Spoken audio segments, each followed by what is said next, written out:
나 복음 전하리. 만 백성 모두 나와서 주 말씀 들으라. 죄중에 빠져서 헤매는 자들아, 주님의 음성 듣고서 너 구원 받으라. 전하고 기도해 매일 증인 되리라. 세상 모든 사람 다 듣고 그 사랑 알도록 온 세상 위하여 이 복음 전하리. 저죄인 회개하고서 주 예수 믿으라. 이 세상 구하려 주 돌아가신 것 나 증거하지 않으면 그 사랑 모르리. 전하고 기도해 매일 증인 되리라. 세상 모든 사람 다 듣고 그 사랑 알도록 온 세상 위하여 주 은혜 임하니. 주 예수 이름 힘입어 이 복음 전하자. 먼 곳에 나가서 전하지 못해도 나 어느 곳에 있든지 늘 기도 힘쓰리. 전하고 기도해 매일 증인 되리라. 세상 모든 사람 다 듣고 그 사랑 알도록. 온 세상 위에서 내 복음 전하리. 우리가 입술로 고백하지만은 참으로 주님 저를 불러서 보내실 때 내가 여기 있나이다. 참으로 순종하고 어디든지 갔은가 우리가 생각해 볼 때 참으로 부끄럽습니다. 주님, 우리를 이 시간 불러주셔서 복음 증거자로 삼아주시고 주님 보내신 곳에 기쁨으로 달려갈 수 있는 저들이 심령이 되도록 주여 주님께서 친히 주장하여 주시옵소서. 전국복음이 온 나라 모든 민족에 전파됐을 때 주님이 다시 오신다고 했습니다. 주님, 우리가 마지막 신앙에 고대하는 바는 주님이 다시 오신 것을 저희들이 믿사옵나이다. 주님이 다시 오시기를 고대하는 저희들의 심령 속에 하나님께서 명령한 천국복음이 땅끝까지 온 민족에 전파되도록 하는 우리 그 사명을 저희들에게 주셨사오니 주님, 저희들이 이 사명을 잘 감당하고 주님이 오는 것을 우리가 목도할 수 있는 놀라운 기적을 체험하게 주께서 허락하여 주시옵소서. 오늘 말씀을 저희들이 듣습니다.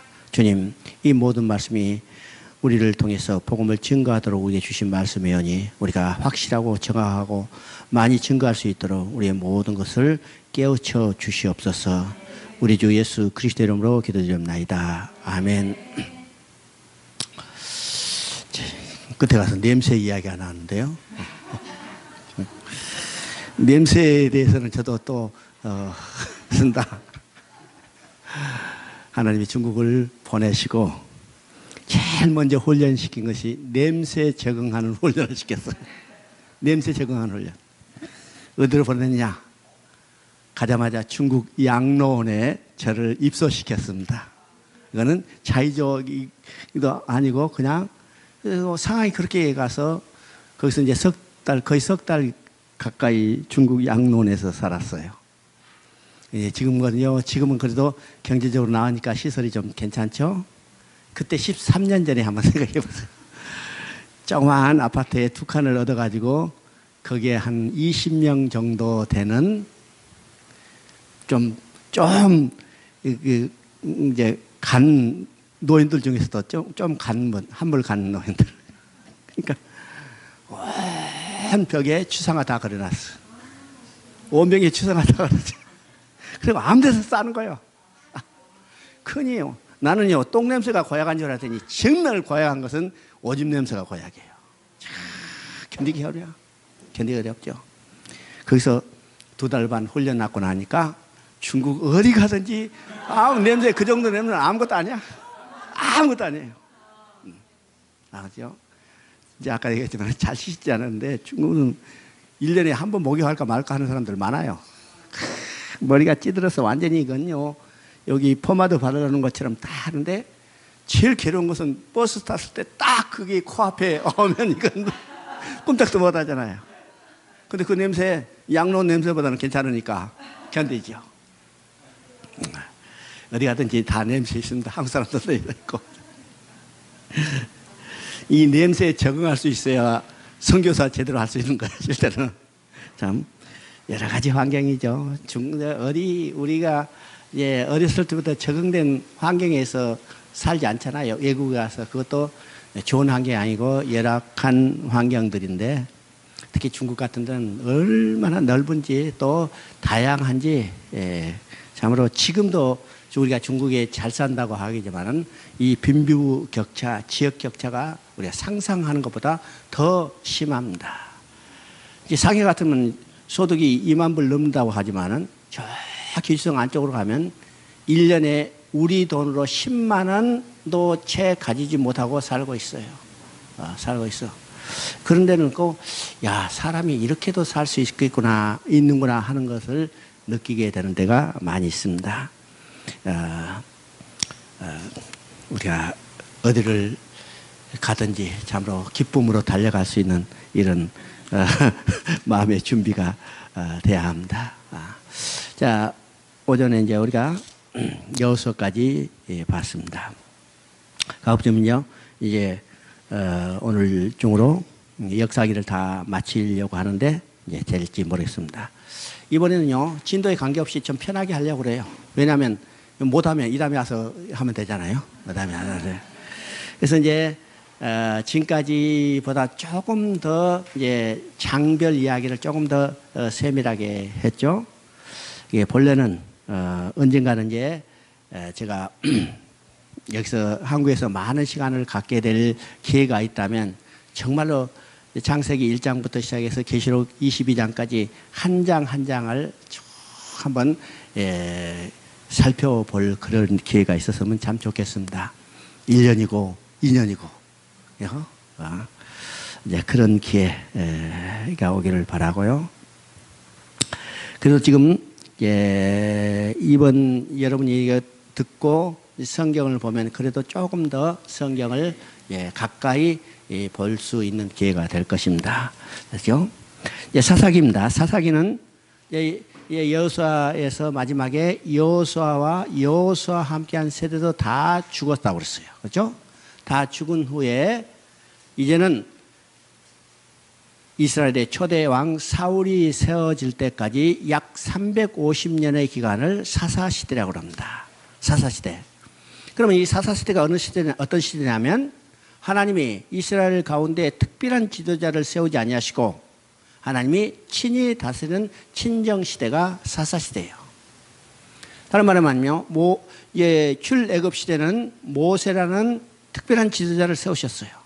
그래서 모세를 통해서 애굽에서 이스라엘 백성을 건져냈죠. 해방시켰어요. 그 다음에 모세가 이스라엘 백성을 애굽에서 건져낸 후에 이제는 여호수아라는 지도자를 세워서 여호수아를 통해서 이스라엘 백성을 가나안 땅에 들어가게 하고 가나안 땅을 점곡하고 점령하게 했습니다. 이제는 이제 여호수아와 그 세대가 죽은 후에 하나님은 특별한 지도자를 세우지 않으시고 하나님이 친히 다스리는 시대예요. 친히. 그러면 하나님이 어떤 방식으로 다스렸을까? 그렇죠? 하나님이 어떤 방식으로 다스렸을까 하는 것은 우리가 이제 여호수아 21장 41절에 보면 하나님께서 레위인에게 도피성 6개를 포함한 전부 48개 성읍을 주셨다고 그랬어요. 그러면 레위인은요, 기업을 분배하지 않고 각 지파가 분배하는 땅에 평균 4개 성읍씩 48개 성읍을 주어서 거기에 분산 배치해서 살게 했습니다. 그러면 레위 지파는요, 각 지파가 점령한 땅에서 4개 성읍을 분배받아서 그 성읍에 살면서 그 땅에 살고 있는 이스라엘 백성들에게 하나님의 율법과 규례를 레위인을 통해서 교육해요. 그러면 레위인을 통해서 교육받은 율법과 규례를 지키며 살면 하나님의 통치가 이루어지는 겁니다. 이것이 하나님이 친히 다스리는 통치의 방식이에요. 통치 방식이죠. 우리가 이제 사사시대 하나님이 특별한 지도자를 세우지 않았다고 그러던데, 그러면 사사라는 지도자가 있지 않습니까? 이렇게 이야기할지는 몰라요. 그런데 사사라는 지도자는 이스라엘 전체를 다스리는 지도자가 아니었고, 문제가 생겼을 때 그 문제를 해결하기 위해서 일시적으로 불러서 썼던 지도자가 사사입니다. 사사. 그러니까 문제를 해결하게 해요. 지역적으로 문제를 해결하기 위해서 불러 썼던 지도자가 사사이기 때문에 사사는 이스라엘 전체를 다스리는 지도자가 아니었죠. 이스라엘 전체에 다스리는 분은 곧 하나님 자신이었어요. 누구를 통해서? 레위인을 통해서. 그런데 이 사사시대, 하나님이 친히 다스리는 친정시대였는데 이스라엘 백성은 눈에 보이는 왕이 없으므로 자기의 소견에 오를 대로 행하던 때가 바로 사사시대고, 그것으로 인해서 혼란이 반복되는 시대가 사사시대입니다. 사사시대. 그러면 어떤 학자는 이야기합니다. 지금 이 현대 시대도 신사사시대다, 이렇게 이야기해요. 신사사시대. 그러면 사사시대가 어떤 시대였어요? 눈에 보이는 왕이 없으므로 백성이 자기 소견에 오를 대로 행하고 그로 인해서 혼란이 반복되는 시대가 사사시대였는데, 오늘 신사사시대라면 어떤 시대예요? 오늘도 눈에 보는 왕이 없으므로 백성이 각각 자기의 소견에 오를 대로 행하던 때, 이게 신사사시대예요. 그러면 사사시대 누가 통치했어요? 하나님이 친히 통치했어요. 그러면 오늘도 누가 통치해요? 하나님이 친히 통치해요. 하나님이 통치해요. 근데 눈에 보이는 왕이 없으므로 자기 멋대로 행하더라. 제 멋대로.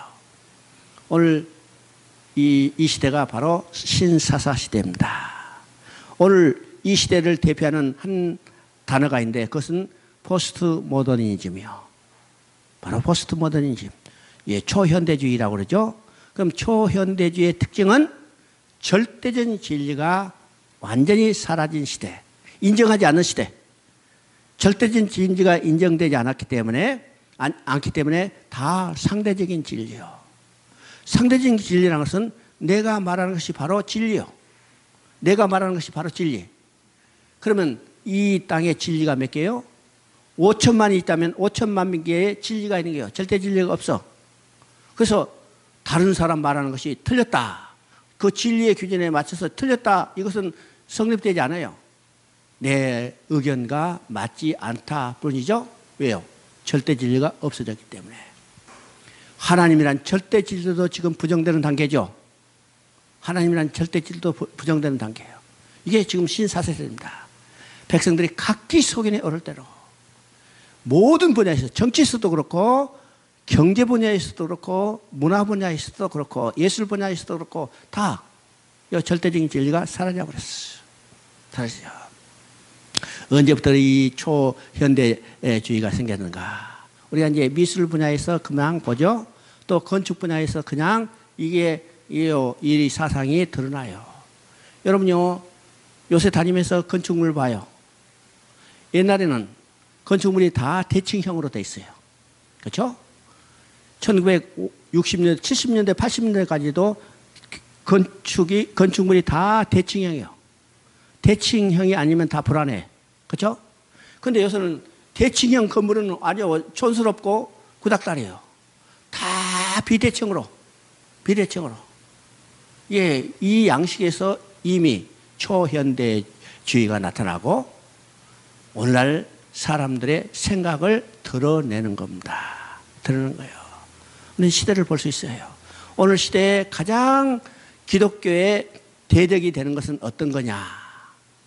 우리가 어떤 종교가 아닙니다. 이스라엘 종교도 아니고 불교도 아니고 오늘 눈에 보이지 않는 가장 강력한 세력인 뉴에이지라는 사실이에요. 뉴에이지.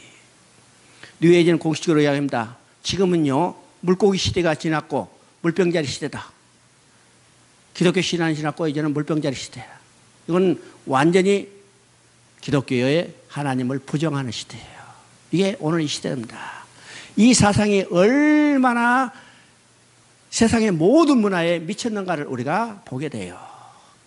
뿐만 아니라 기독교 영성에도 이 뉴에이지 사상이 얼마나 심각하게 미쳐 앉는가를 여러분 생각해야 합니다. 오늘 기독교에 대해서도요 영성을 이야기하면서 명상을 이야기하는 사람이 있어요. 초월 심리를 이야기하는 사람이요. 다 이야기하죠. 이것이 음으로 양으로 뉴에이지적인 색채가 기독교 내에 들어와 있다는 사실이에요. 그렇죠? 이 시대가 바로 초현대주의 곧 신사사 시대라고 이야기합니다. 그럼 이제 사사 시대에 혼란이 반복되는데 그 혼란이 반복되는 직접적인 원인이 몇 가지냐면 세 가지로 이야기할 수 있습니다.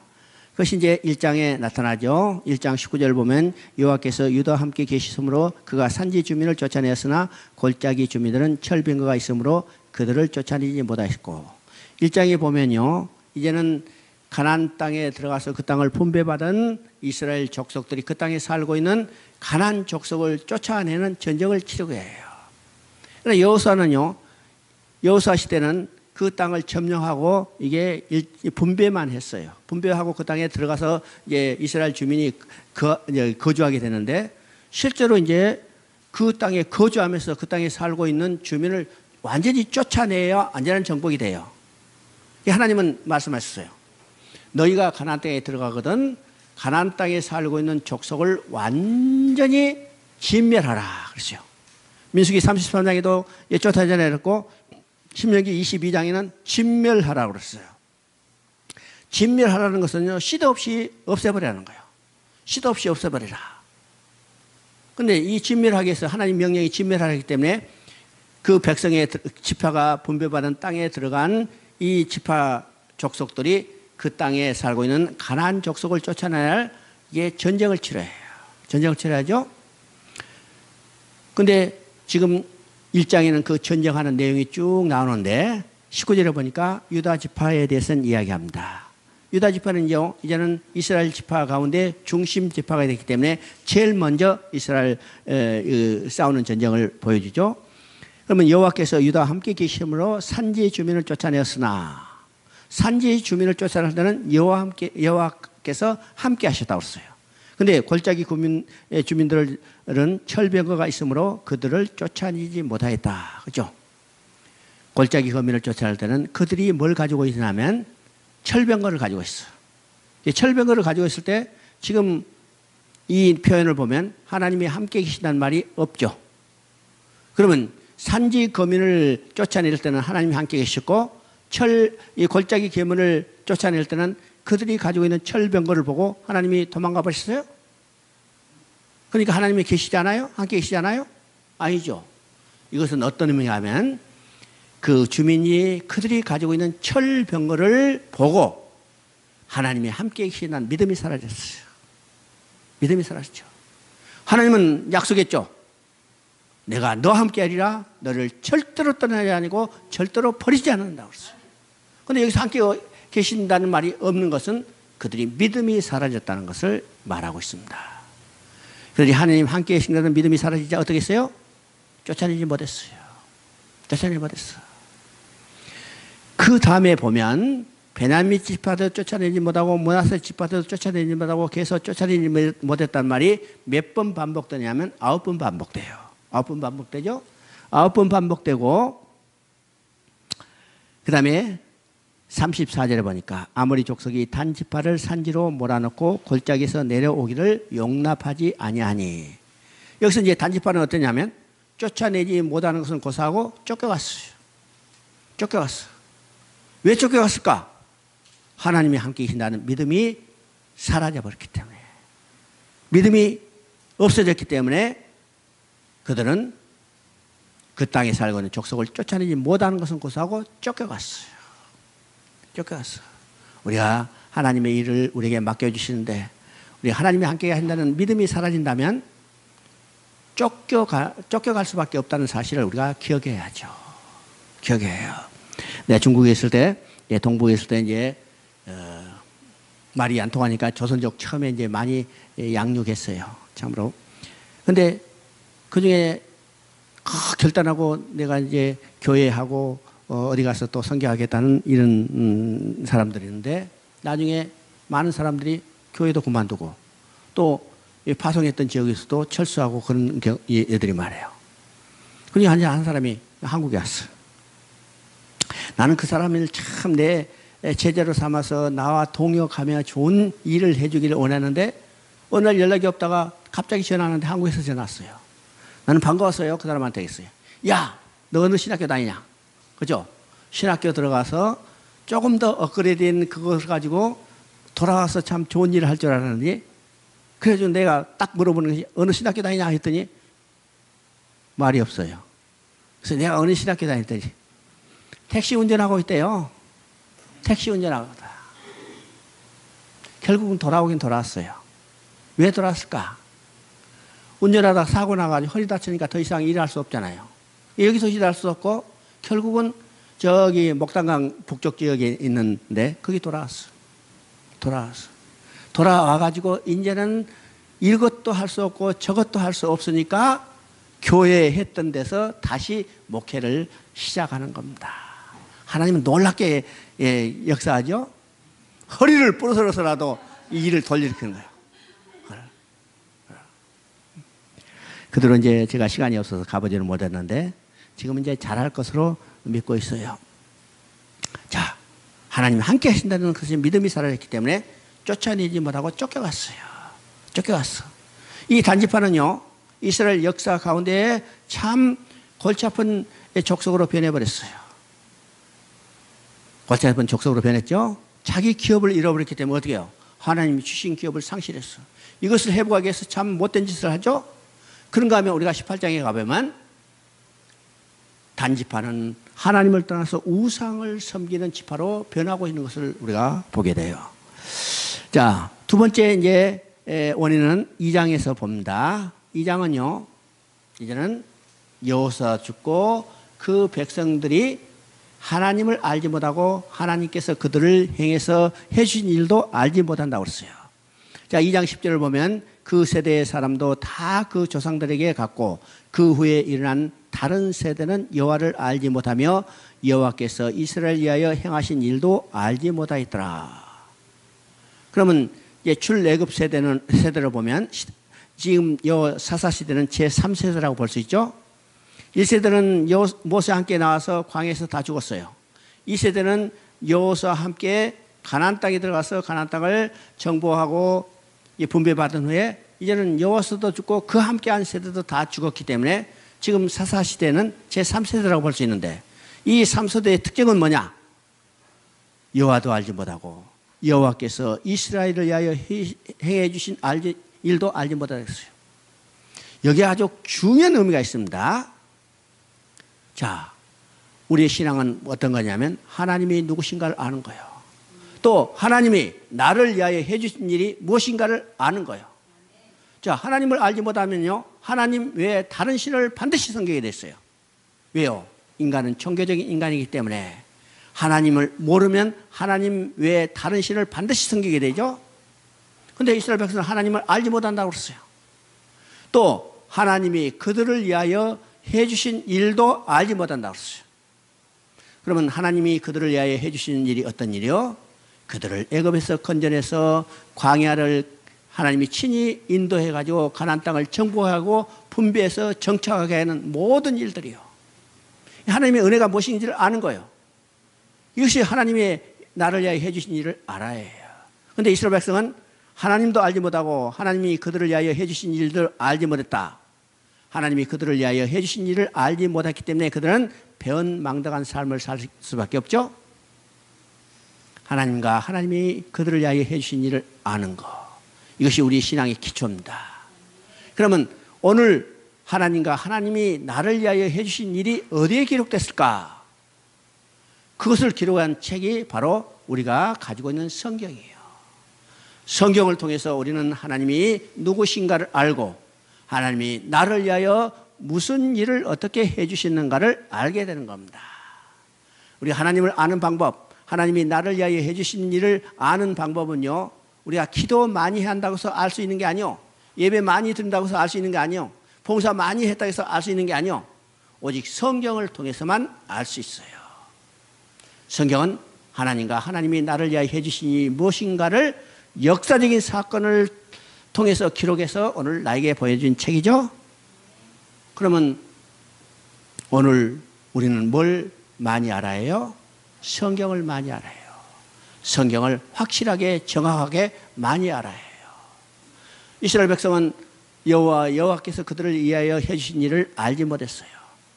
왜 알지 못했을까? 이건 가르쳐주지 않았기 때문이에요. 가르쳐주지 않았기 때문에.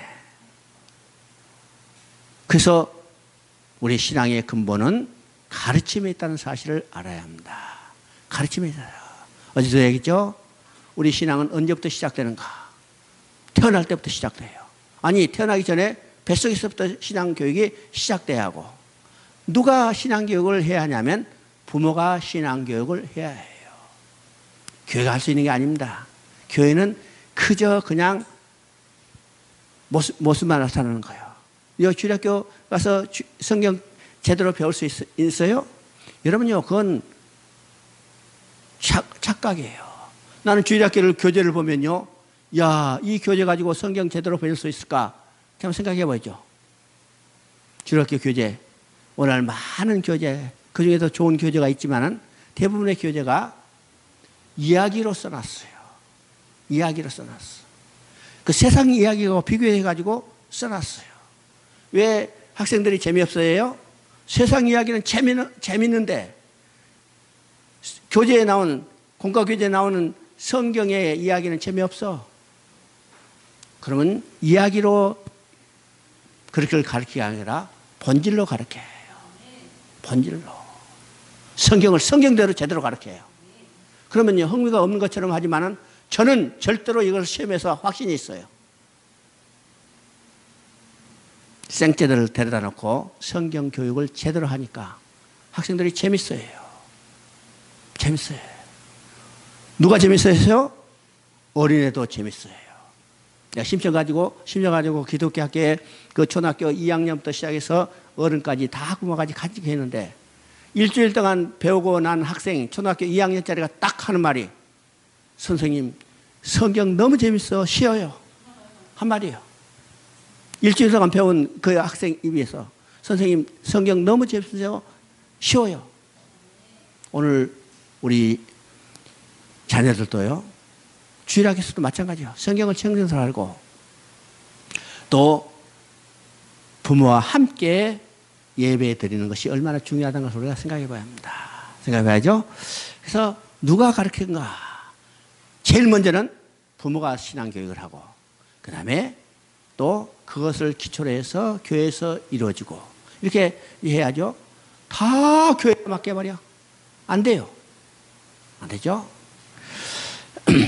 오늘 이스라엘 백성은 하나님과 하나님이 그들을 위하여 해주신 일을 가르치지 않았기 때문에 3세대는 몰랐어요. 모르면, 하나님을 모르기 때문에 반드시 다른 신을 섬겨서, 그래서 우상을 섬기게 되죠. 하나님을 해주신 일을 알지 못하기 때문에 배은망덕한 삶을 살게 되는 겁니다. 살게 되는 거죠. 왜 그러면 지금 여호수아 세대가 제3세대에게 여호와를 이들과 그들을 위하여 해주신 일을 가르치지 못했겠다, 안 했을까? 점령에 들어갈 때는요, 하나님만 의지하고 하나님이 이게 전적으로 의지하며 점령에 들어갔는데, 일단 점령에 들어가자 그들은 지금 뭐가 필요해요? 지금 우리가 5장에 보면 길갈에 들어가자 만나도 끝났다고 그랬어요. 만나도 끝났다고 그랬죠? 그러면 그들이 어떻게 해서 먹고 사냐면 땅의 소산을 가지고 먹고 살게 될 때, 이제는 하늘을 바라보는 게 아니라 뭘 바라보냐면 땅을 바라봐요. 땅에서 얼마나 소출이 많을까? 그러면 땅의 소출이 많은 것이 관심이 어디냐면 하늘에 있는 게 아니라 땅에 있어요. 그것에 바빠요. 정신없어. 날마다 농사 지으려면 바쁘죠? 날마다 목축하려면 바쁘죠? 그렇기 때문에 교육이 소홀히 된 겁니다. 가르치지 못한 거죠. 가르치지 못한. 오늘 우리도 마찬가지죠. 왜 교육 못하느냐? 바빠서요. 바빠서. 그죠? 오늘은 바쁜 시대예요. 사단이 가장 좋아하는 것은 사람들이 바빠서 신앙 교육도 못하고 신앙 생활도 제대로 하지 못하게 만드는 겁니다. 이게 얼마나 좋은 거예요? 야, 너 바빠서 돈 많이 벌어라. 그러면 어떻게 돼요? 신앙 교육 못해. 신앙 생활 제대로 못해. 사단이 좋아하는 거죠. 오늘 많은 바쁜 가운데도, 그렇죠? 바쁜 가운데도 우리가 붙들어야 할 것은 자녀들에게 신앙 교육과 또 우리 자신의 영적 삶을 소홀히 해서는 안 된다는 사실을 우리가 보여주죠. 예, 3장은 1장과 2장에서 나타난 첫 번째, 두 번째 원인으로 인해서 나타난 세 번째 실패, 혼란의 원인을 이야기를 하고 있습니다. 거기 5절, 6절에 보니까 그러므로 이스라엘 자손은 가나안 족속과 헷 족속과 아모리 족속과 브리스 족속과 히 족속과 여부스 족속 가운데 거주하면서 그들의 딸들을 맞아 아내로 삼으며 자기의 딸들을 그들의 아들에게 주고 또 그들의 신을 섬겼더라. 이건 첫 번째, 쫓아내지 못하고 섞여 살았겠죠. 두 번째는 하나님과 하나님이 그들을 위하여 해주신 일을 알지 못했다고 그랬어요. 그렇기 때문에 섞여 살기 때문에 자연적으로 통혼이 일어났기 때문에 그들이 섬겼던 우상을 그대로 받아들여 섬기는 겁니다. 받아들여요. 그럼 5절에 보니까 여부스 족속 가운데 거주하면서, 이 거주하면서 말은 어떤 의미인가? 자, 이방 민족이 살고 있는 이제 집 짓고 사는 건데 그 한가운데 집 짓고 살았다 이 정도의 의미가 아니고 그들의 포로에 완전히 포위된 상태. 완전히 포로돼. 꼼짝도 못해. 이 상태를 그 가운데 거주하면서 이야기를 합니다. 거주하면서. 오늘 가운데 살면서도 가운데 집 짓고 살면서 자기 신앙을 지킨 사람들 있죠? 어떤 사람이 신앙이 있겠습니까? 하나님과 하나님을 해주신 지 내가 무엇인지를 확실히 아는 사람들은. 그런데 살면서도 절대적으로 신앙을 지킬 수 있어요. 그런데 그걸 알지 못하면 그들이 문화에 점령돼서 그들이 하는 대로 다 따라갈 수밖에 없어. 이게 그 가운데 거주하면서 이거죠. 자, 이제는요, 이 세 가지 원인으로 해서 이스라엘 백성이 지금 타락하고 그들의 혼란이 반복되죠. 그 첫 번째 악순환이 이제 7절부터 9절 사이에 나옵니다. 이스라엘 자손이 여호와의 목전에서 악을 행하여 자기들이 하나님 이 여호와를 잊어버리고 바알과 아세라들을 섬기니라. 여호와께서 이스라엘에게 진노하사 그들이 메소포타미아 왕 구산 리사다임의 손에 파셨으므로 이스라엘 자손이 구산 리사다임을 8년 동안 섬겼더니 이스라엘 자손이 여호와께서 부르짖음에 여호와께서 이스라엘 자손을 위하여 한 구원자를 세워 그들을 구원한 신이 그는 곧 갈렙의 아우 그니스의 아들 운니엘이라 그랬죠. 그러면 이제 첫 번째 악순환이 반복되는 것을 여기 나타나는 것을 보는데 이스라엘 백성이 이제 우상을 섬기고 하나님 보시기에 악을 행하셨다고 했어요. 그러면 우상을 섬기는 것은 하나님이 가장 악하게 여기셨어요. 왜 그럴까? 우상을 섬기는 것은 단순히 짐승과 버러지 형상에 절했다는 의미가 아니고 우상을 섬겼다는 것은 하나님에 대한 반역이에요. 반역. 야, 출애굽기 32장을 통해서 우리가 그것을 알게 되죠. 모세가 시내산에 올라가서 보이지 않으니까 이스라엘 백성이 불안해가지고 뭐라고 했냐면 우리에게 하나님을 만들어주세요 그랬어요. 우리에게 하나님을 만들어주세요. 그랬더니 아론이 야 그러면 너희 금 가지고 있는 거 다 가져라. 그래서 그들이 금을 가져온 것을 녹여서 뭘 만들었냐면 금송아지 우상을 만들었어요. 그 금송아지 우상을 만들어놓고 그들이 어떻게 해요? 이것이 우리를 애굽에서 건져낸 우리의 하나님이다. 이것이 우리를 애굽에서 건져낸 우리의 하나님. 누가? 금송아지 우상이. 그들을 건져낸 하나님은 뭐예요? 여호와 하나님이에요. 여호와 하나님께서 이스라엘 백성을 애굽에서 건져내시는데 그들은 금송아지 우상을 보고 이것이 우리를 애굽에서 건져낸 우리 하나님이라. 우리 하나님이라. 여러분 이제 혹시 이제 존 메가더 목사가 쓴 참 예배라는 아주 소그만 속책자가 있어요. 그러니까 이것을 출애굽기 32장을 가지고 참된 예배가 어떤 것인가를 참 기록했는데 그러면 하나님이 누구신가를 확실히 알고 예배드려야 한다 하는 것을 거기에 기록했어요. 우리가 예배 형식은 다 있지만은 정말로 우리가 여기 예배드리는 하나님이 누구신가? 이스라엘 백성은 예배 형식은 다 가지고 있었죠? 근데 누구에게 섬겼어요? 금송아지 우상을 하나님이라 섬겼어요. 그들이 섬겨할 하나님 누구요? 그들을 애굽에서 건져낸 여호와 하나님이래요. 그럼 더 열심히 예배드렸어요? 춤추며 찬송하며 예배드렸는데 누구에 대한 예배요? 금송아지예요. 그러니까 우리가 참 예배가 어떤 것이죠? 우리가 드릴 예배의 대상이 누군가를 정확히 알아야 우리가 참 예배를 드릴 수 있어요. 그렇죠? 이스라엘 백성은 하나님을 떠나서 우상을 섬겨요. 하나님에 대한 반역이죠. 하나님에 대한 반역이에요. 이건. 반역은 가장 악한, 가장 무거운 형벌이죠. 세상에도 반역죄는 삼족을 멸하는 거예요. 하나님에 대한 반역도 하나님이 가장 악하게 여기시오.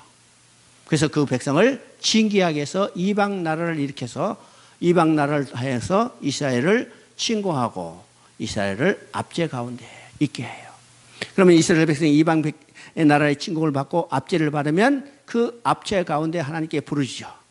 그럼 하나님이 한 구원자를 세워서 한 사사를 세워서 그들을 이방 나라를 물리치고 그 땅에 평화가 오게 하면 이 백성은 이제는 하나님만 섬기며 살 것 같은데 얼마 하나님을 섬기다가 다시 타락하는 거예요. 타락하는 거예요. 이것이 몇 번 반복되는가? 7번 반복됐다고 그랬어요. 7번 반복. 그래서 12절에 금방 나타나죠. 이스라엘 자손이 또 여호와의 목전에 악을 행하니라. 이 또라는 말이 계속 반복돼요. 또라는 말이 계속 반복되겠네. 어떤 학자는 우스갯소리를 이야기합니다. 사사기는 또 복음이다. 왜요? 또. 그게 몇 번? 7번. 그래서 또 복음이라고 그러죠. 그래서 3장 12절에 이스라엘 자손이 또 여호와의 목전에 악을 행하니라. 그래서 이 7번의 악순환 가운데 몇 명의 사사를 하나님께서 불러서 그들을 구원하시냐면 12명의 사사요. 우리 12절에 보니까 사사 에웃이 나오고 그 다음에 31절에 보니까 사사 삼갈이 나오고 사사 드보론하고 쭉 나와서 마지막 사사는 누구냐면 이 혼란 시대에 하나님이 불렀었던 사사는 마지막 사사는 삼손이에요. 삼손. 그러면 이제 사무엘서에도 사사가 나오죠. 엘리라는 사사가 있었고 사무엘도 사사의 한 사람이기 때문에 우리가 사사는 14명이라고 하는데 사사기에 나오는 사사는 12명인 것을 우리가 알게 되죠. 자, 12명의 사사를 동원해서 이스라엘 백성을 여기 그 압제에서 구원했지만은 이스라엘 백성을 완전하게 악에서 구원낸 사사는 아무도 없어요. 아무도 없어. 그러면 이스라엘 백성 우리를 완전히 악에서 구원할 한 구원자는 누구냐면 곧 예수 그리스도예요. 그래서 여기서 사사라는 말 대신 9절에서 구원자라는 말을 쓰고 있죠. 구원자라. 자, 4절에 보면요. 거기에 드보라를 사사로 세웠어요. 드보라를. 근데 드보라는 여자였죠. 여자. 왜 여자를 사사로 내었을까? 여러 가지 이제 의견이 있는데 거기에 4장 3절에 보면 야빈 왕은 철병거 900대가 있어 20년 동안 이스라엘 자손을 심히 학대했으며 자, 오랜 동안 이스라엘 백성이 야빈의 손 안에서 지금 학대를 받고 있죠. 왜일까? 그가 철병거 900대가 있어. 그렇죠? 철병거 900대가 있었다는 것은 당시로는 굉장한 군사력이에요. 철병거 900대. 굉장한 군사력을 가지고 있기 때문에 이스라엘 백성이 거기서 손에서 그 압제에서 쉽게 벗어나지 못해. 그때 누구를 동원했어요? 연약한 여자였던 드보라를 사사로 하나님이 들어 쓰신 거예요. 이건요, 철병거 900대를 가지고 있는 야빈과 연약한 여자를 대비시켜서 하나님이에요. 하나님은 어떤 자를 통해서 일하신가? 어떤 자를 통해서 일하시는가 하면 연약한 자를 들어서 하나님이 일을 하시는 거예요. 언제 그런 일이 있어요? 골리앗을 물리칠 때 어떤 사람을 들어섰어요? 어린 소년 다윗이요. 어린 소년 다윗이죠. 우리가 창세기 4장을 보면 하나님이 셋의 다른 씨를 주시고 그가 자녀를 낳았는데 에노스라고 그랬어요. 에노스는 어떤 사람이요? 연약하고 부스러지기 쉬운 사람, 병들어서 아무것도 할 수 없는 사람, 아무것도 할 수 없는 사람이래요. 자, 이런 자를 들어서 하나님은 하나님의 역사를 이루어 가시는 거예요. 하나님은 누구를 들어서 일하신가? 세상적으로 강하고 담대한 자, 능력 있고 힘 있는 자가 아니라 연약한 자예요. 연약한 자. 연약한 자를 들었었어요. 왜요? 강하고 힘있는 자는 자신의 힘으로 일을 하지만은 연약하고 능력이 부족하고 병들어 아무것도 할 수 없다는 자들은 자기 힘이 아니요. 누구의 힘이요? 하나님 도심만을 구할 수밖에 없어요. 하나님은 이런 자를 들어서 일을 하신다는 것을 우리가 보게 되죠. 그래서 이제 4장에 이 야빈왕 철병거 900대와 그때 들어서시는 이 사사가 연약한 여자 드보라는 거예요. 자, 5장에 이제 드보라가 야빈을 물리치고 찬송의 노래를 부르는데 그 노래에 중요한 것이 있죠. 5장 20절에 보면 별들이 하늘에서 싸우되 그토록 그들이 다니는 길에서 시스라 싸웠다. 별들이 하늘에서 싸우고, 이 말을 통해서요, 영적 전쟁은 누구의 싸움인가를 보여주고 있죠. 영적 싸움은 곧 하나님의 전쟁이에요. 별들이 하늘에서 싸우고, 영적 전쟁은 하나님의 전쟁이고 하나님이 친히 싸워주시는 전쟁이기 때문에 우리는 하나님이 들어서시는 도구에 불과한 거예요. 그래서 연약한 여자의 사사 드보라도 하나님이 그를 들어서시면 철병거 900댕을 가진 시스라도 얼마든지 이길 수 있어요. 인간의 능력, 인간의 힘이 아닙니다. 오직 하나님이 들어서서 쓰는 도구에 불과하다는 사실을 우리가 깨닫게 하죠. 그 다음에 6장부터는 이제 기도원을 써서 미디안을 물리치는 장면인데, 여기서 이제 우리가 중요한 기도원의 고백을 보게 되죠. 8장 23절을 보니까 기도원이 그들에게 이르되 내가 너희를 다스리지 아니하겠고 나의 아들들도 너희를 다스리지 아니할 것이요 여호와께서 너희를 다스리리라. 그렇죠? 그런요, 기드온이 미디안을 물리치고 올 때 백성들이 기도원 앞에서 요청해요. 당신이 우리를 다스려 주세요. 그렇죠? 그랬더니 기드온이 그들에게 말합니다. 나도 너희를 다스리지 않고 내 아들도 너희를 다스리지 않고 내 손자들도 너희를 다스리지 않고 하나님께서 친히 너희를 다스리라. 그러면 사사시대가 어느 시대인가를 지금 기드온의 고백을 통해서 이야기하죠. 사사시대는 특별한 지도자를 세우지 아니하시고 하나님이 친히 다스리는 친정시대인 것을 보여줍니다. 왜죠? 그런데 백성들은 눈에 보이는 왕이 없으므로 자기 소견에 오를 대로 행할 때가 바로 사사시대예요. 자, 기드온이 미디안을 물리치고 이 이러한 신앙 고백을 했지만 기드온도 결국은 어떤 모습으로 나타나냐면 금을 가져라 해서 에봇을 만드는 게 보이죠. 이 에봇이요, 그 집의 올무가 됐다고 그랬어요. 에봇이 곧 이스라엘 백성이 섬기는 우상으로 변해버렸어요. 우상으로. 우리는 이게 조심해야 합니다. 조심해야 해요. 오늘 많은 교회 유명한 목사들이 열심히 하나님의 큰 일을 했어요. 하나님의 큰 일을 했어. 근데 그때 가서는 이 기드온처럼 에봇을 만들어 놓고 그것을 우상이 되게 해버린 거죠. 우상이다. 우리는요, 끝까지 오직 하나님께만 영광이 돌릴 수 있도록 일을 해야 합니다.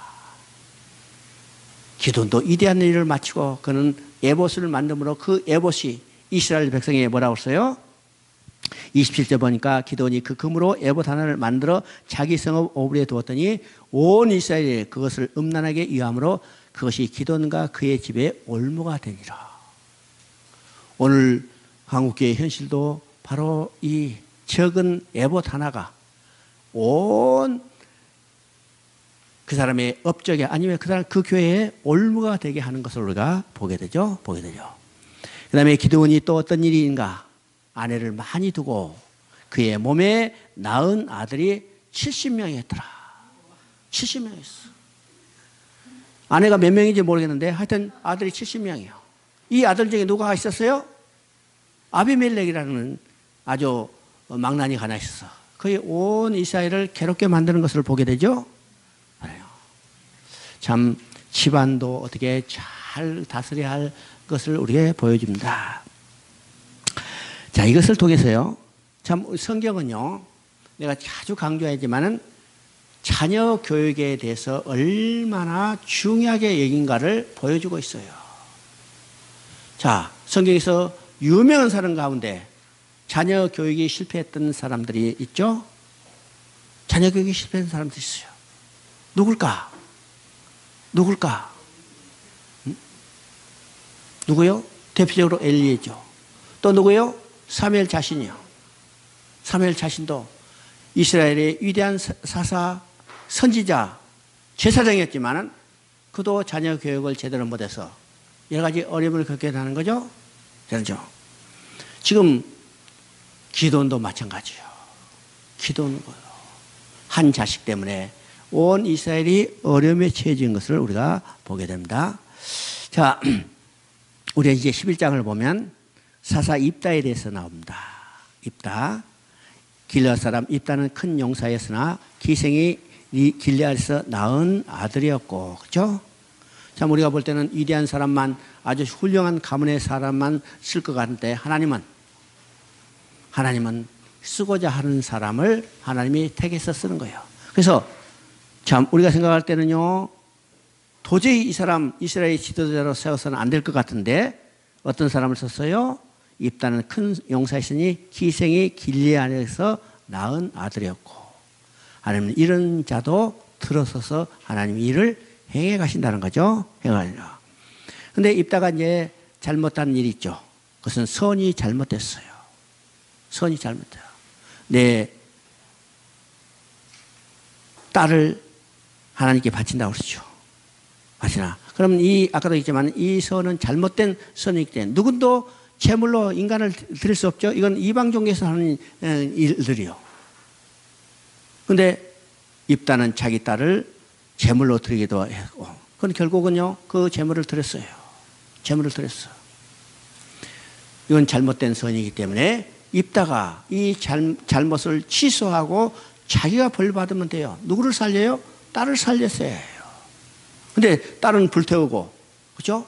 그 선을 반드시 이행한다는 것 때문에 우리가 이제 레위기 27장의 선에 관해서 이제 여러분이 배우실 기회가 있으면 그 선을 취소하고 바꿀 수 있는 여러 가지 제도 장치가 있었어요. 그것을 우리가 생각해 봐야 합니다.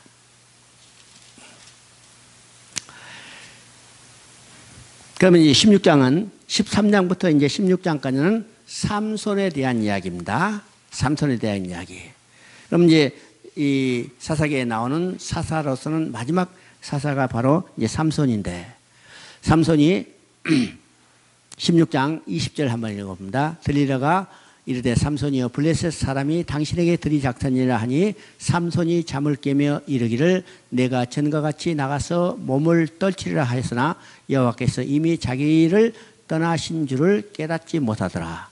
블레셋 사람들이 그를 붙잡아 그의 눈을 빼고 끌고 가사에 내려가 놋줄로 매고 그에게서 옥에서 맷돌을 돌리게 하였더라. 그의 머리털이 밀린 후에 다시 자라기 시작하니라. 여기서 이제 중요한 우리 의미로죠. 이 내용을 우리가 잘 아는 내용이에요. 삼손이 들레의 꼬임을 받아서 머리털이 밀리자 이제는 그 능력이 사라졌죠. 그래서 블레셋 사람이 그를 묶어서 끌고 가는 모습인데, 지금 삼손이 뭐라고 그래요? 내가 전과 같이 나가서 몸을 떨치리라 하였으나 여호와께서 이미 자기 자신을 떠나신 줄을 깨닫지 못하더라. 야, 참 우리에게 중요한 교훈을 주는 겁니다. 하나님의 능력이 이미 떠났어요. 왜요? 그가 먼저 하나님을 배반했기 때문이죠. 하나님의 능력이 떠나는데 그 능력이 떠난 줄도 모르고 있다는 걸 깨닫지 못하고 있다는 거예요. 오늘 우리 자신이 하나님과 함께, 하나님이 나와 함께 계시고 나를 위하여 이해해 주신가를 우리는 분명히 생각해야 합니다. 언제? 우리가 하나님을 온전히 의지할 때, 온전히 의지할 때 하나님은 나를 위하여 싸워주신 하나님이요. 근데 이미 블레셋은요, 하나님 주신 이 능력의 머리털을 깎인 후니까 자기 능력이 하나님이 떠나는 줄 그것 자체도 알지 못하고 있다는 사실이요. 이게 무서운 일이죠. 그 자체도 알지 못하고 나가서 몸을 떨지라 하시나 여호와께서 이미 자기 자신을 떠난 줄을 깨닫지 못하더라. 그리고 블레셋 사람이 끌려가서 어떻게 했어요? 눈은 빼고 끌고 가사에 내려가 놋줄로 메고 그에게 옥에서 맷돌을 돌리게 하였더라. 눈이 빠졌어요. 밧줄에 끌려가서 맷돌을 돌리는 신세가 됐어요. 이건 누구의 모습입니까? 그렇죠? 눈이 빠지고 사슬에 묶여가서 맷돌을 돌리는 신세. 눈이 빠졌어. 누가 눈이 빠졌어요? 아담이 눈이 빠졌다고 그랬어요. 누가 쇠사슬에 묶여갔어요? 아담이 쇠사슬에 묶여갔다고 했어요. 눈이 빠졌다는 것은 보지 못하는 것을 의미하죠? 보지 못하는 것을 의미해. 아담이 선악과를 따먹자 육신의 눈은 밝아졌지만 영적인 눈은 어두워져서 눈이 빠져서 보지 못해. 만물 가운데 하나님이 계신 것을 보여줬다는데 하나님이 없다는 거다. 왜요? 눈이 빠져서 보지 못하기 때문이죠. 또 놋줄에 묶여갔다고 했어요. 이게 누구의 모습이요? 바로 아담의 모습이에요. 아담의 모습. 그러면 아담이 어디에서, 성경 어디에서 놋줄에 묶여갔다는 것이 기록되어 있습니까? 성경에 없어요. 그러나 성경에 있어요? 어디에 성경에 있어요? 히브리서 2장 15절에 일생 죽기를 무서함으로 매어 종노를 하는 자라고 됐죠. 매어 종노를 한 자, 이것은 곧 노예 신세를 말합니다. 노예, 쇠사슬에 묶여있는 상태. 왜요? 하나님의 약속을 믿지 못하고 어겼기 때문에 그는 영적인 눈이 어두워지고 그래서 보지 못하고 또 사단의 노예로 끌려가는 전락한 시대였어요. 지금 이 삼손이 왜 그래요? 하나님 능력이 떠났어요. 능력이 떠나자 블레셋 사람에 잡혀가서 눈이 빠지고 쇠사슬에 묶여서 연장맷돌을 돌리는 신세가 됐죠. 우리가 열왕기하 25장에 보면요, 유다의 마지막 왕 시드기야가 끌려가는 모습이 어떤 모습이었는가? 두 눈이 빠지고 놋사슬에 묶여 끌려가더라. 왜 그래요? 하나님을 떠나서 우상을 숭배하다 하나님의 징계를 받아서 눈이 빠지고 쇠사슬에 묶여가는 모습이죠. 이게 누구의 모습인가? 삼손의 모습이고 누구의 모습인가? 아담의 모습이라는 거예요. 아담의 모습. 오늘도 인간들은 눈이 빠져서 보지 못하고 또 사단의 노예로 있는 신세예요. 그런데 하나님은 그들에게 구원의 은혜를 베풀어 주셔서 예수 그리스도를 통해서 다시 돌아가게 하고 오늘 눈이 밝아졌죠? 그래서 우리는 누구를 봐요? 하나님을 보실 수 있어요. 우리는 쇠사슬에서 이제 풀려나서 자유케 됐어요. 그리고 하나님의 아들이라고 우리에게 인쳐줬어요. 이것이 하나님의 구원 계획입니다. 오늘죠. 그 다음 이제 17장에는 제사장의 이야기, 레인의 이야기가 나옵니다. 우리가 이제 사사 시대는 어떤 시대라고 했어요? 하나님이 친히 다스리는 시대인데 누구를 통해서 다스리냐면 각 지역에 배치된 레인을 통해서 그 지역에 사는 백성들에게 하나님의 율법과 규례를 교육함으로 레인을 통해서 율법과 규례를 교육받은 백성들이 이 율법과 규례를 지키며 살면 하나님의 통치가 이루어지는 시대가 곧 사사시대라고 그랬어요. 그런데 이 사사시대 하나님의 통치를 이루도록 배치된 레위인과 제사장들이 어떤 모습인가?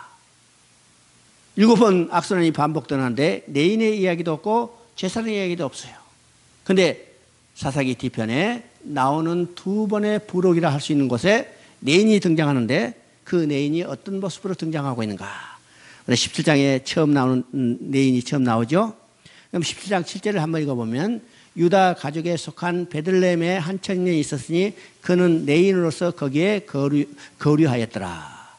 그럼 우리가 이제 17장 그 다음에 19장 2번 레위인이 등장하고 또 룻기의 배경이 어딘가 보죠.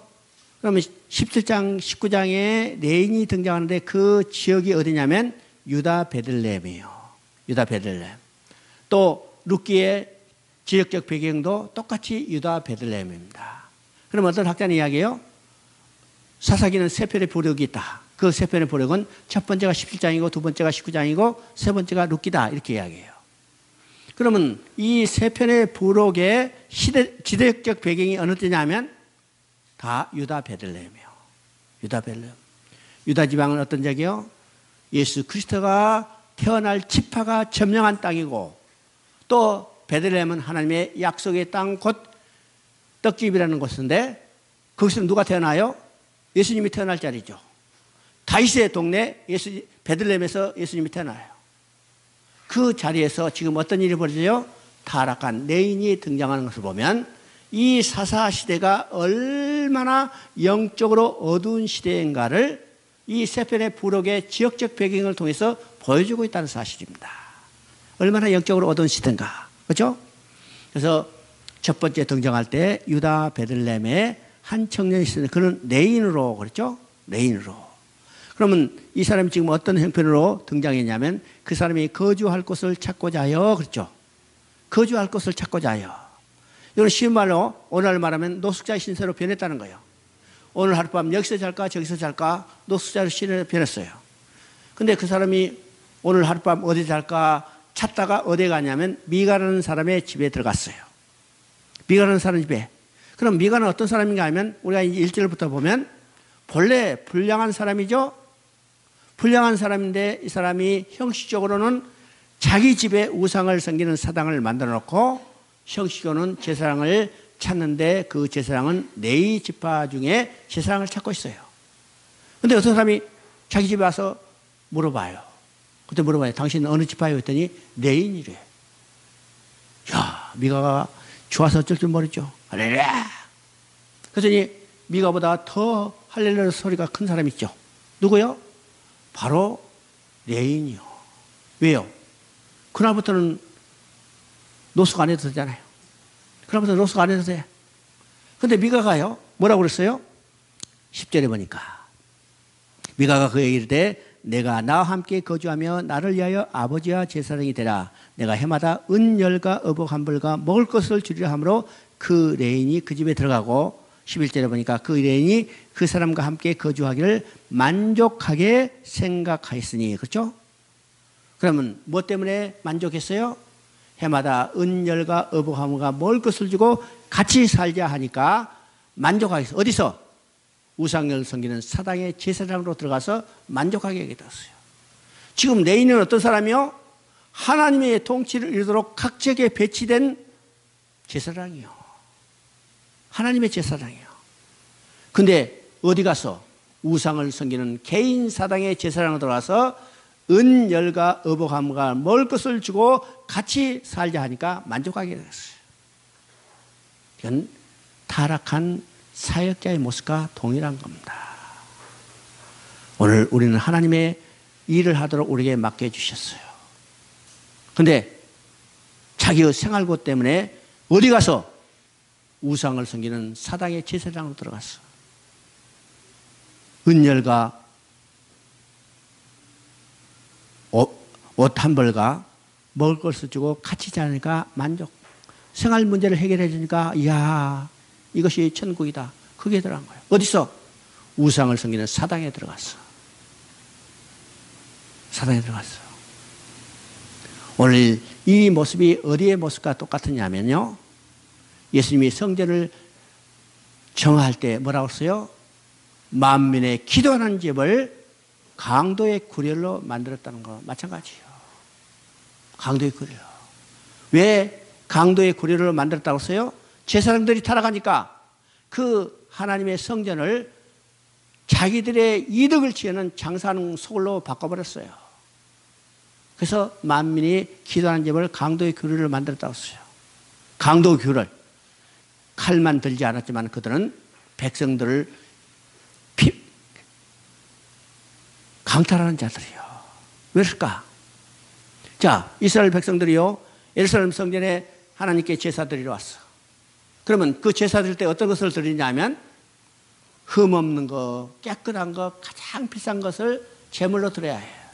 그러면 이스라엘 백성이 그 제물을 가져올 때 먼 길을 걸어서 제물을 끌고 오면 제물이 오다가다 손상되고 병들기도 하고 절고 형편없이 돼요. 그럼 그 제물 드릴 수 없죠. 그러면 제물을 어디서 바꾸냐면 그 성전 문 앞에서 바꿔야 하는데 이 성전 문 앞에 제사장들의 특권을 받은 사람들이 거기서 제사장이 허락하는 게 제사장이 일정 돈을 납부하고 거기에 이 허락을 받아가지고 거기서 장사하는 거예요. 그러니까 거기는요, 오늘날도 그런 게 많죠. 공공장소에 가면요, 그게 기관장들과 결탁된 사람이 비싼 물건을 사요. 중국에 가면 이제 그런 것들이 많았어요. 철도에 가면 요 광천수 한 병에 시중에서는 1원인데 거기 하면 5원이에요. 5원. 이야, 거기는요, 소비자 가격 1원이라고 딱 써지는데 거기에 5원 받아요. 꼼짝도 없이 사야 해. 꼼짝 사야. 이거 누가 결탁됐어요? 다 그게 기관장들하고 결탁됐죠? 그러니까 제사장에서도 성소에서도 마찬가지요. 제사장들 결탁해서 비싼 값을 받고 팔아. 바꿔줘. 또 외국에서 온 사람들이 저 멀리서 다른 나라에서 온 사람이 거기서 짐승을 사기 위해서는 환전을 해야죠. 환전 가격을 비싸게 받아버리는 거예요. 그 누구한테 들어가요? 제사장한테 들어가. 그러니까 예수님이 그걸 엎어버렸어요. 만민의 기도하는 집을 강도의 구례로 바꿨다. 하나님의 앞에 예배드리라고 세워진 제사장들이 자기 이익을 위해서 그 성막을 이용하는 거예요. 성소를. 오늘 혹시 우리가 이 부류에 속하지 않은가 우리 자신을 돌아봐야죠. 우리 자신을 봐요. 18장을 보면 이제는요, 이제 단지파에 대한 이야기가 나옵니다. 단지파 1장 34절에 보면요, 쫓아내지 못하고 쫓겨갔다고 그랬어요. 쫓겨갔기 때문에 이 단지파가 하나님이 주신 기업을 잃어버렸기 때문에 하나님이 주신 기업을 회복하기 위해서 어떤 음모를 꾸미고 어떤 일들을 저지르는가를 18장에 자세히 나와 있습니다. 이 단지파가 이 하나님이 주신 기업을 회복하기 위해서 어떤 일을 하냐면 라이스 땅을 정탐하러 갔죠. 이 라이스 땅은 어떤가 하시면 그 땅에 평화로운 백성이 살고 있어요. 자, 27절 보니까 단 자손이 미가가 만든 것과 그 제사장을 취하여 라이스에 이르러 한가하고 걱정 없이 사는 백성을 만나 칼날로 그들을 치며 그 성을 불사르되. 야, 놀라운 일이죠. 걱정 없이 사는 그 백성을 그냥 칼날로 도륙하고 그 땅을 뺏어서 자기의 기업으로 만든 뿐만 아니라 또 더 무서운 일은 단지파가 섬기는 우상제단을 만들었어요. 근데 그 우상제단은 어떤 제단인가? 자기들이 호주머니 털어서 헌금해가지고 우상제단을 만든 게 아니라 미가가 섬기는 개인 사당을 훔쳐가지고 그것을 단지파가 섬기는 우상제단으로 만들었어요. 그 다음에 어떤 일을 벌이는가? 그 우상제단에 제사장을 누구를 섬겼는가? 30절에 보죠. 단 자손이 자기를 위하여 새긴 신상을 세웠고 모세의 손자요 게르솜의 아들인 요나단과 그의 자손은 단지파의 제사장이 되어 그 땅 백성이 사로잡히는 날까지 이르렀더라. 그럼 단지파가 섬기는 우상 제단의 제사장을 누구로 삼았냐면 모세의 손자요 게르솜의 아들인 요나단. 그러면 이 요나단은 모세하고 어떤 관계냐면 모세의 증손이요, 모세의 4대손이죠. 모세의 4대손 모두의 사대선이 연하니 어디서 무엇을 하는가? 단지 바가 섬기는 우상 제단의 제사장으로 들어갔어요. 그럼 우리가 생각해 봅니다. 모세는 이스라엘의 위대한 영도자, 그렇죠? 그러면 이스라엘의 위대한 영도자, 그는 누가 뭐래도 그 후사는 다 하나님만 섬길 것 같은데 사대만에 어떻게 됐어요? 사대만에 우상을 섬기는 사당의 제사장을 들어갔어요. 그건 다른 말로 뭘 우리에게 가르쳐 주냐면 신앙은 혈통적 유전적이 아니란 사실이요. 신앙은 혈통적 유전하면 목사들로 났으면 그럼 신앙 잘 좋겠다, 이게 아닌 거예요. 반드시 신앙은 가르쳐요. 신앙은 가르쳐요. 신앙은 혈통적 유전적이 아니고 신앙은 철저히 대물림 교육이 있어야 한다는 것을 보여줍니다. 보여주죠? 이것이 2장 10절에 이야기했죠.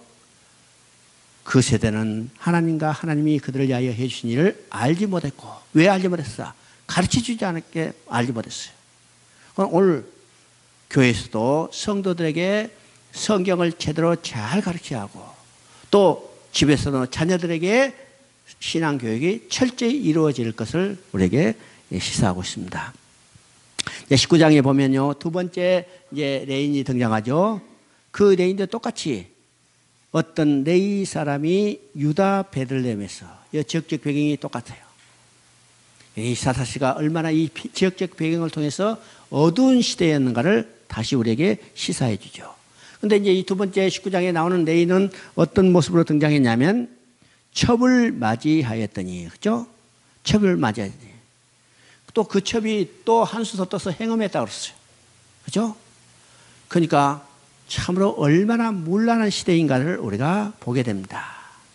그러면 지금 두 번째 등장하는 레인이 첩을 얻었다. 그렇죠? 첩을 얻었다. 우리는 이것을 통해서 우리가 오늘 이 시대에 우리를 보게 됩니다. 자, 첩을 얻으면요, 어떤 사람이 첩을 얻어요? 째지게 가난한 사람은 첩 얻을 곳을 싶어도 여자가 붙지도 않아. 그렇죠? 어떤 사람이 첩을 얻은가? 이건 먹고 살만한 사람. 먹고 살만한 사람. 그럼 우리는 생각해 봅니다. 경제적으로 부유하게 되면 어떤 현상이 나타나는가? 이건 도덕적으로 타락이 있다는 거예요. 도덕적으로 타락이 돼요.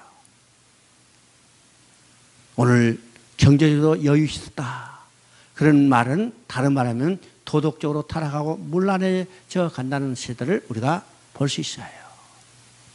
중국의 가장 발전한 것이 어디냐면, 가장 돈 많은 곳이 어디냐면 광동이에요. 광동성 광주시. 근데 도덕적으로 가장 타락한 곳이 어디냐면 광동성 광주시요. 이건 중국 공안이 이거 아주 지난번에 아무튼 대대적으로 소탕한 적이 있어요. 돈 많기 때문에 그만큼 음란이 그 도시를 그냥 완전히 덮고 있죠. 그러니까 돈 많아졌다, 이건 음란이 비례해서 횡행하고 있다는 거예요. 지금 두 번째 레인이 등도 첩을 얻었다는 것은 그만큼 여러분 이제 시진핑이 들어와서 중국 지도자들이 하지 않았던 일들을 했어요. 그 일이 어떤 것인지 알아요? 중국 지도자들이 여태까지 하지 않던 일. 중국 지도자들은 자기 부인을 대동해가지고 공식 석상에 나간 것은 거의 없어요. 근데 시진핑이 딱 돌아서 자기 부인 동반해가지고 많은 행사에 참여하고 해외여행도 순방하죠. 우리나라도 백유엔 여사가 왔어요. 맞죠? 그게 왜일까? 예쁘죠? 왜일까? 중국 지대의 90% 이상이 다 첩을 데리고 살아요. 아주 심각한 문제입니다, 이건. 그래서 시진핑이 첩 데리고 살지 말고 한 부인 데리고 잘 살아라, 거의 무언 중에 보여주는 이 시예요. 무언 중에 하는 거야. 참 심각한 문제죠? 심각한. 그 돈이 다 어디서 나면 다 순회예요. 여러분 중국의 지도자들 순회하는 것은 한국에 순회하는 것하고 전혀 게임이 되지 않을 정도예요. 오늘 어제 뉴스 보니까 뭐 어떤 검사장 하나가 110억 여기 주식 어떻게 해야 되나요? 110억 중국 지도자의 껌값이에요. 껌값. 그렇죠? 지난번에 후진타오 여기 정권 때 권력 서열 4위였던 주영광이라는 사람이 있어요. 공안부장 했는데 시진핑이 들어서 딱 쳤죠. 근데 그 순회 액수를 조사해 보니까 얼마인가? 우리 돈으로 20조. 20조. 20조. 군 수뇌부 제일 먼저 썼는데 50명의 장성을 딱 리스트업 해가지고 순회액을 조사해 보니까 전체 50조요. 50조. 그러니까 우리 비교적 아니죠. 잘 살게 되니까 첩을 얻게 되는 거예요. 그럼 이 첩을 얻게 된 것으로 인해서 어떤 일이 벌어지는가? 우리가 이제 읽어보면 이스라엘 12지파의 동족 성장에 전쟁이 일어났죠. 전쟁이 일어났어요. 그러면 그 전쟁으로 해서 베냐민 지파가 없어질 위기에 처해지는데, 그럼 우리 생각해봅니다. 구약의 이스라엘은요, 구약의 하나님 나라의 기초예요. 12지파의 기초에 세워지는 거예요. 그러면 한 지파가 없어진다는 것은 구약에 세워질 하나님 나라 기초가 무너지는 거예요. 왜요? 하나님의 통치를 이루도록 각 지역에 배치된 레인이 타락했기 때문이요. 레인이 타락했기 때문에. 그러면 오늘 이 시대도 마찬가지죠. 이 시대 하나님은 우리를 불러서 이 땅의 제사장으로 만드시고, 우리 제사장이죠. 제사장으로 만드시고 이 땅 곳곳에 하나님의 교회를 세우시고 하나님의 백성 제사장을 세우셨어요. 그를 통해서 하나님은 이 땅에 영적으로 통치해 가시는 거예요. 우리가 있는 곳에서 하나님의 빛과 소금의 역할을 감당한다면 믿지 않는 사람들은 이 빛을 보고 그 앞으로 나오고 소금을 통해서 썩지 않게 되는 게 이게 제사장의 역할이에요. 우리가 그 사명 제대로 감당해야 이 나라가 썩지 않죠. 이 나라 기초가 무너지지 않죠. 이게 내 시대, 여기 사사시대 하나님이 친히 통치하던 방식인데 레인이 타락함으로 인해서 하나님 나라 기초 12지파의 한 지파 베냐민이 무너질 위기에 처했어요. 이것을 누가 막아주셨어요? 하나님이 막아주셨어요. 하나님이 막아주셨어요. 우리가 이제 20장에 보면 지금 이 동족 산상에 전쟁이 일어나죠? 전쟁했어요. 자, 21장 1절을 보면 20장 21절을 읽어보시면 20장 21절 베냐민 자손이 기브에서 나와서 당일에 이스라엘 사람 2만 2천을 땅에 엎드렸으나, 그렇죠? 땀흘려서.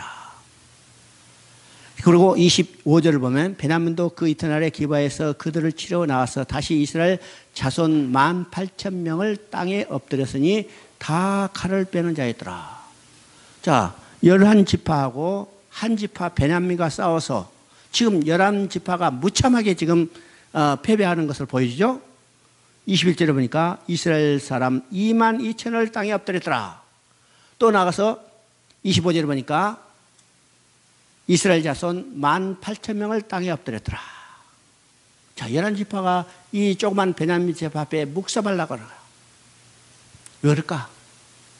왜 하나님은요 이스라엘 지파를 이렇게 무참하게 패배하게 만들었을까? 이것은 하나님이 이스라엘 지파를 먼저 징계하시는 내용이에요. 회개가 누가 먼저 할 건가? 베냐민 지파 너희보다 너희가 먼저 회개하라는 거예요. 11지파 너희가 먼저 해라. 회개해라. 그 회개를 촉구하기 위해서 그 지파를 지금 징계하시는 거죠.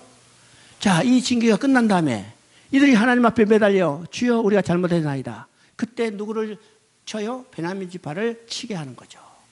그로서 인해서 베냐민 지파로 회개하고 돌아오는 거예요. 그래서 이스라엘 12지파를 다 하나님이 손보고 계시는 거죠. 누구의 책임이요? 아무도 한 사람의 책임이 아니라 이스라엘 전체에 지금 대계를 촉구하고 있는 겁니다. 이걸 적어놓죠. 자, 20장 1장 1절 한번 읽어보십니다. 1장 1절. 여호수아가 죽은 후에 이스라엘 자손이 여호와께 여쭈어 이르되 우리 가운데 누가 먼저 올라가서 가나안 족속과 싸우리까. 이것은요, 타락하기 전의 모습이에요. 타락하기 전에는 이스라엘 백성들이 하나님께 뭐라고 물어봤냐면 우리 중에 누가 먼저 올라가서 가나안 족속과 싸우리까. 가나안 족속은 어떤 족속이요? 그 땅에 살고 있어 몰아내야 할 족속이 가나안 족속이에요. 그래서 누가 먼저 올라가서 적과 싸우리까 물어봤어요. 그런데 타락하자 그들이 어떻게 물어본가를 보게 되죠. 21장 18절 한번 읽어봅니다. 20장 18절. 이스라엘 자손이 일어나 베들에 올라가서 하나님께 여쭈어 이르되 우리 중에 누가 먼저 올라가서 베냐민 자손과 싸우리까 하니 여호와께서 말씀하시되 유다가 먼저 올라갈지는 아시라. 지금 타락한 후에는 이스라엘 백성이 하나님께 뭐라고 물어봐요? 우리 중에 누가 먼저 올라가서 베냐민과 싸우리까? 그죠? 베냐민은 어떤 족속이요? 이스라엘의 12지파의 한 족속이고 이스라엘의 동족이에요. 타락하기 전에는 적과 누가 먼저 싸우릴까 물어봤던 이스라엘 백성이 타락하자 이제는 어떻게 돼요? 누가 우리 동족과 먼저 싸우리까? 참 놀라운 이야기죠. 오늘 이 건강한 교회인가 참 잘못된 교회인가를 보는 하나의 기준이 될 수 있어요. 건강한 교회는 어떤 교회요? 우리는 영적 싸움을 하고 있기 때문에 사단의 진죄에 갇혀서 지금 노예로 살고 있는 그들을 끄집어내기 위해서 사단의 강력한 진을 쳐부시고 그 속에 갇혀있는 영혼들을 끄집어내요. 이것이 우리가 교회가 할 영적 싸움이요. 누가 먼저 올라가서 적과 먼저 싸우리까. 그런데 교회가 타락하자 이제는 어떻게 돼요? 밖에 나가서 사단의 강력한 진을 격파하고 그 속에 갇혀있는 영혼들을 끌어내는 전쟁을 하는 게 아니라 교회 내부에서 서로 싸우는 거예요. 서로 내부에서 싸우는 거예요. 오늘 이 교회의 모습들을 보잖아요. 오늘 이 교회의 모습을 봐요. 지금은요, 한국에서 유명한 교회가 서로 싸우고 있죠. 나는 이 내용을 자세히 알지 못했어요. 그랬더니 중국에 있는데 중국의 지도자들이 그런 거예요. 선생님, 이 내용 아세요? 그래요. 뭐냐 그랬더니 사랑의 교회 아세요? 그래요. 그 뭔데? 했더니 그 이야기를 하는 거예요. 인터넷에 나온 내용을 가지고 그들이 나한테 물어봐요. 나는 그런 관심도 없고 나 잘 모른다 이렇게 끝나버렸죠. 참 오늘 이 교회의 모습이죠. 오늘 교회의 모습. 내부에서 적과 누가 저기 싸우릴까 물어봤던 이 이스라엘 백성이 타락하자 이제는 동족과 누가 먼저 싸우릴까. 그죠? 자, 20장 21절을 한번 읽어봅니다. 21장 25절. 21장 25절. 그때 이스라엘 왕이 없으므로 사람이 각기 자기의 소견에 오를 대로 행하였더라. 자, 이 말이 4번 반복돼요. 이 말은 눈에 보이는 왕이 없으므로, 그렇죠? 눈에 보이는 왕이 없으므로 이 말이에요. 눈에 보이는 왕이 없으므로 백성이 자기 소견에 오를 대로 행하더라. 그러면 실제적인 통치자는 누구세요? 눈에 보이지 않은 하나님 자신인데 이 백성들은 눈에 보이는 왕이 없으므로 자기 소견에 오를 대로 행하더라. 그래서 결론적으로 이 사사시대 7번의 악순환이 반복되는 시대였다는 사실을 우리가 보게 됩니다. 자, 잠깐 쉬었다 싶다.